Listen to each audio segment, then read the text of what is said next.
téléphone alarme.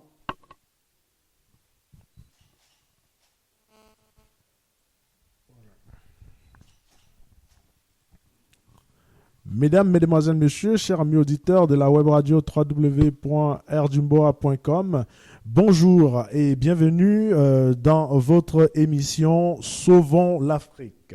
Alors, cette émission Sauvons l'Afrique, aujourd'hui, nous allons accueillir pour vous, dans ce studio, nous allons accueillir pour vous, n'est-ce pas, des militants venus de Tanger et qui sont là pour vous présenter le téléphone alarme. Le téléphone alarme, qu'est-ce que c'est ?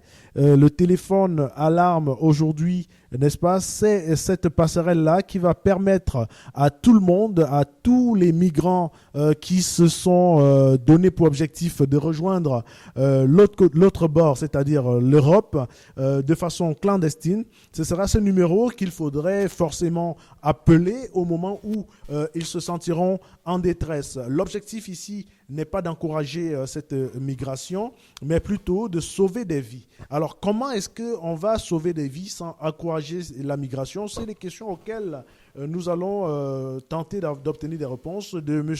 Haruna et M. Chris. Bonjour, M. Haruna. Bonjour, M. Armel. Alors, Monsieur Haruna, vous, aujourd'hui, vous êtes venu à Rdjumboa pour essayer de présenter aux auditeurs votre je dirais comme ça, votre produit, je ne sais pas comment on va appeler ça, qui s'appelle téléphone. Notre projet voilà. Qui s'appelle Téléphone Alarme Watch de Méditerranée.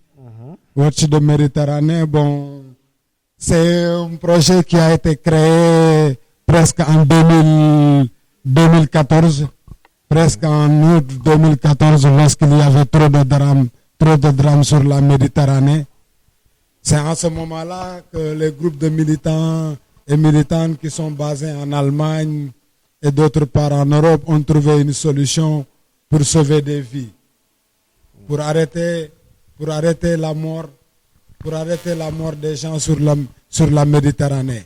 C'est pour cela qu'ils ont créé ce système de téléphone alarme pour rapporter un peu de soutien aux gens qui prennent les embarcations de fortune pour y aller. Alors, aujourd'hui, vous avez, n'est-ce pas, cette volonté de sauver des frères. Il faut dire que vous-même, vous êtes sénégalais. Oui, je suis sénégalais, oui. Vous avez cette volonté de sauver des frères qui prennent d'aventure la route, ou bien, disons, l'eau pour aller en... Oui, disons l'eau parce que le téléphone alarme n'est pas seulement pour les gens qui sortent ici au niveau du Maroc, Espagne, mais c'est pour toute la Méditerranée. C'est pour toute la Méditerranée, ceux qui quittent de Libye ou Tunisie ou quelque chose comme ça. Parce que le téléphone alarme a intervenu tout récemment pour le sauvetage des gens à Libye lorsqu'il y avait trop de drames. Et du tout, on a enregistré presque 1500 morts. Le téléphone alarme a agi. Non, le téléphone alarme a bien agi. Quand tu regardes même sur les publications sur le Facebook, c'est le téléphone alarme a fait beaucoup de pression sur les autorités de venir récupérer, de venir sauver les vies. Alors aujourd'hui, téléphone alarme, qu'est-ce que c'est réellement et concrètement? Est-ce que c'est un outil dont un migrant clandestin doit se munir, ou bien est-ce que c'est une force de dissuasion à la migration clandestine? Oui, ce que je peux dire sur ça, là, c'est un truc que tous les frères migrants, comme tu viens de le dire, parce qu'on n'encourage pas la clandestinité. Mais on ne veut pas aussi rester les mains croisées, regarder les gens qui vont périr. Bon, ce téléphone alarme-là, c'est un système que les gens, qu'on sensibilise pour que les gens puissent le connaître. Parce qu'il y a beaucoup de nos frères et nos sœurs qui prennent les embarcations de fortune pour rentrer en Europe. On ne peut pas les empêcher, chacun à son choix. On les sensibilise, tout en leur montrant les risques et les dangers qui se trouvent dans la Méditerranée, mais on ne peut pas les empêcher. Tout ce qu'on peut, on leur apporter un soutien en leur sensibilisant, en leur donnant des informations pour qu'ils aient le numéro de téléphone alarme en cas de danger dans l'eau ou dans la mer. Ils peuvent appeler sur ce numéro-là. Sur ce numéro-là, quand ils appellent sur ce numéro-là, il y a des gens, nuit au jour, 24 heures sur 24, qui montent des tours de contrôle pour vérifier la Méditerranée. Alors, vous parlez de tours de contrôle pour vérifier la Méditerranée. Qui agit dans ce téléphone alarme? Qui agit quand on appelle? Ouais. Qui décroche? Qui s'occupe, je ne sais pas, de propager l'information de détresse des migrants? Qui s'occupe d'aller en mer pour récupérer les migrants? En cas de décès ou bien de mort, Voilà. de mort tragique des migrants, que fait ce téléphone alarme? Puisque nous voyons souvent joncher les corps aux abords de la Méditerranée.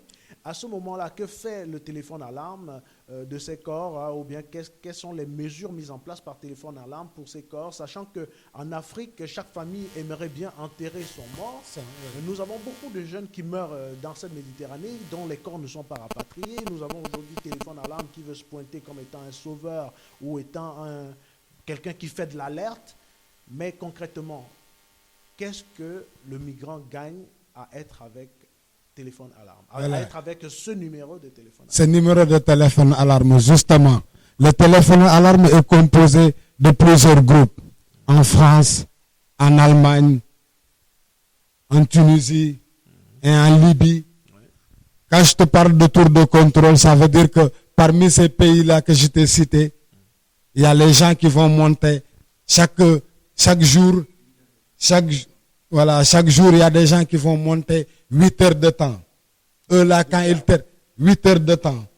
Eux là, quand ils terminent, il y a d'autres qui vont prendre le relève. Le téléphone alarme est un système, le tour de contrôle là, parce qu'il y a des éléments partout qui sont volontaires à s'occuper du téléphone alarme. Le numéro que vous voyez, le numéro là, c'est un numéro français que tu vois 33 00 33 ainsi de suite. Mais le numéro là, ça répond juste quand tu appelles ce numéro là, quand tu es en détresse, tu appelles ce numéro là, que ce soit que le groupe qui est à Tanger, qui vont monter le jour là, le tour de contrôle, que ce soit ils sont à Berlin, que ce soit ils sont en Tunisie, l'équipe qui s'est chargée du tour de contrôle ce moment-là, lorsqu'on appelle sur ce numéro là de 33, ça lui transfère directement l'appel sur le téléphone, sur son téléphone, que ce soit le numéro de Maroc, que ce soit un numéro de Tunisie qui sont montés sur le tour de contrôle. Ça, le numéro là, ça le relie directement avec les gens qui sont en place. Et à partir de cela, les gens vont essayer d'écouter attentivement les gens qui sont dans le bateau. Dans le bateau, en leur demandant de quel côté ils sont, ou quel danger ils risquent et tout. À partir de cela, il y a un système de localisation, mais par des téléphones Touraya. Par exemple, si les gens partent avec les téléphones Touraya, ou bien du genre de smartphone, quelque chose comme ça, des téléphones avec GPS, on peut les localiser à partir de ces téléphones-là, Touraya, le GPS, pour voir après, regarder aux alentours de eux les bateaux de sauvetage ou bien les grands navires qui passent sur la Méditerranée qui sont à côté de eux. Oui. Alors, je vais poser une question. Est-ce qu'un migrant, parce qu'on est au Maroc, ça fait longtemps, oui. On sait bien que les migrants, quand ils rentrent dans l'eau, aujourd'hui, ça ne se cache plus, ils se débarrassent de tout ce qui peut être source d'information, pouvant communiquer sur leur identité ou autre chose comme ça. Donc, est-ce qu'un migrant, en rentrant dans l'eau aujourd'hui, vous êtes en train de lui dire, vous allez aller avec un téléphone, et s'il n'y a pas de solde dans son téléphone, est-ce qu'il peut joindre ce numéro alarme, par exemple? Non, justement, c'est à cause de ça qu'on veut faire savoir que les gens qui partent dans l'eau, il faut que parmi eux, il y a quelqu'un qui a au moins solde sur le téléphone pour pouvoir appeler. Parce qu'il suffit d'appeler une seule fois. Après c'est le téléphone alarme même qui va s'occuper de vous appeler. À leur tour de vous appeler pour voir comment vous êtes. Comme je viens de te dire, avec un téléphone Touraya, ce sera plus facile de les localiser. Avec un téléphone Touraya, tu peux localiser l'individu qui t'a appelé directement dans la zone où il est. Alors, donc, aujourd'hui, le migrant aujourd'hui qui est en train d'aller en aventure comme ça sur la mer Méditerranée, si je comprends bien, vous lui dites, partez avec du Touraya. Oui, on lui conseille de partir. On lui conseille de partir avec du téléphone Touraya. Parce que, comme je vous le dis, on n'influence pas la clandestinité, mais on est là aussi pour sauver des vies. Pour informer les gens que ce que le téléphone alarme peut leur localiser directement, plus rapide, plus efficace, c'est que tu pars avec un téléphone Touraya. Parce que c'est un téléphone GPS qui est facile à localiser. Dès que tu fais un appel, à partir de cet appel-là, on peut te localiser.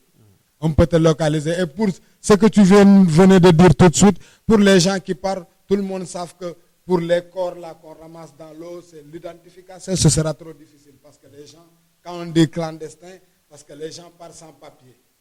Quelqu'un qui est noyé sans papier, ni identification, ni personne ne peut pas l'identifier. Ce sera trop dur de l'identifier. Donc, du coup, les corps sont laissés comme ça à la traîne, à la merci des requins et autres.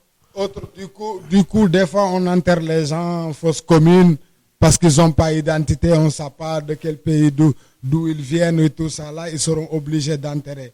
Même ce qui se passe des fois, comme le cas des subsahariens qui se noient des fois sur la sur la Méditerranée, sur le détroit de Gibraltar, à Tanger par exemple.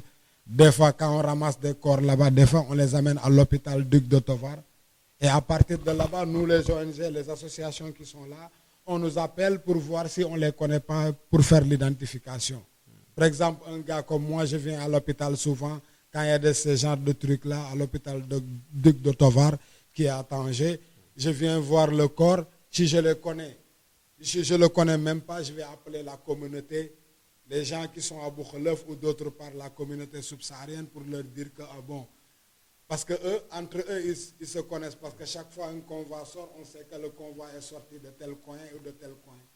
À partir de ce moment, les gens vont venir avec moi pour aller à l'hôpital, pour identifier. Parmi eux, quelqu'un peut le connaître, dire que ça c'est Samba, ou c'est Moudou, ou c'est Georges, ou c'est Patrick, on habitait ensemble, je le connais. À partir de cela, ça nous donne la facilité de voir où est ton passeport, ou bien de voir de quelle nationalité tu es pour procéder avec les autorités et tout ça, que telle et telle personne et telle est nationalité de telle personne, pour que son consulat puisse savoir que son ressortissant a eu des problèmes comme ça et comme ça, pour pouvoir aviser leur famille. Voilà, donc téléphone alarme aujourd'hui se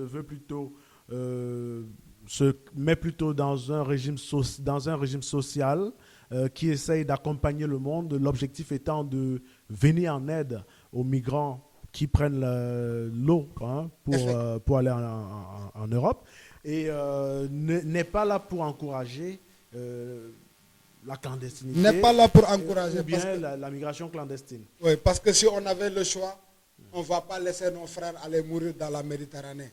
Ça plaît à personne. Mais on n'y peut rien. Tu vois ce qui se passe à Libye, ce qui se passe d'autres coins et tout ça. Là, chaque jour, on te montre à la télé des corps disparus.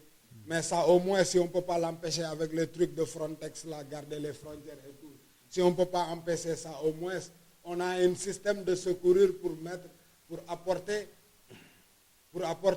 de l'aide aux personnes. Parce que tout le monde, c'est des êtres humains. Effectivement. C'est des êtres humains. Nul n'est illégal. C'est des êtres humains. Effectivement, je vais clore cette émission avec une petite question qui est de savoir, le téléphone alarme, est-ce que c'est juste pour la Méditerranée ou est-ce que ça s'étend à toutes les frontières? Non, ça ne s'étend pas à toutes les frontières. Le téléphone alarme consiste seulement les boat people, les gens qui prennent les embarcations. C'est eux qu'on appelle les boat people. Ça leur concerne seulement. Ça concerne seulement la zone Méditerranée. Ça ne concerne pas les grillages et d'autres coins.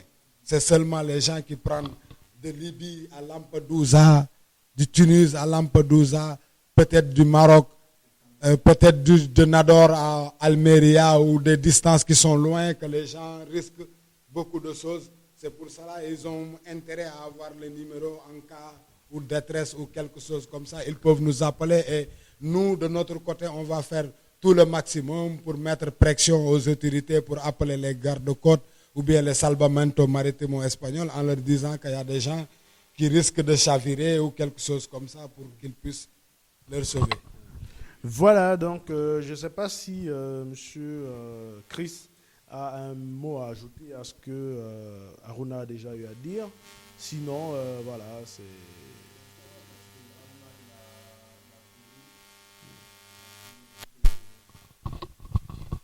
Et Aruna, il a tout expliqué, comme il a dit,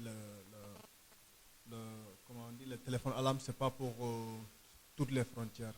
C'est seulement pour les gens qui prennent des bateaux pour essayer de voyager pour l'autre côté de l'Europe et tout ça.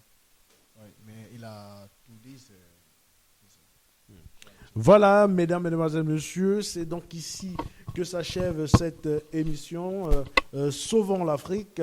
On avait comme invité M. Aruna, qui est un grand militant, n'est-ce pas, du côté de Tanger, c'est au Maroc. Et on avait également M. Chris, qui est aussi un grand militant, mais aussi du côté de Tanger. Et donc, vous savez bien que Tanger, c'est cette zone-là qui, aujourd'hui, enregistre le plus de morts, de morts dans la migration clandestine. Et donc, ces jeunes frères sont de ce côté-là pour essayer de dissuader au maximum et, si possible, essayer d'aider avec ce numéro de téléphone alarme. Donc, M. Aruna va se charger de communiquer ici même en antenne. M. Aruna, est-ce que vous pouvez nous donner le numéro de téléphone alarme? Oui, le numéro de téléphone alarme, comme vous voyez, c'est 0033 48 65 17 161. Voilà, numéro alarme 0033 48 65 17 161 pour les frères qui sont, n'est-ce pas, en proie vers la migration clandestine. Ce n'est pas une façon de vous encourager, mais si jamais vous êtes déterminé à y aller, bah, prenez au moins ce numéro avec vous. Si possible, armez-vous d'un Turaya pour être localisé le plus rapidement possible. Et en cas de détresse, appelez ce numéro 0033 48 65 17 161. Et on espère qu'à ce moment-là, Aruna et ses amis feront le nécessaire pour que vous puissiez être secourus par n'importe quel bateau qui sera proche de vous. Donc c'est ici que s'achève cette émission Sauvons l'Afrique. Merci M. Aruna, merci M. Chris d'avoir répondu présent à cette invitation. Chers amis auditeurs, nous vous reviendrons bientôt pour d'autres éditions. D'ici là, portez-vous bien. Au revoir. Au revoir.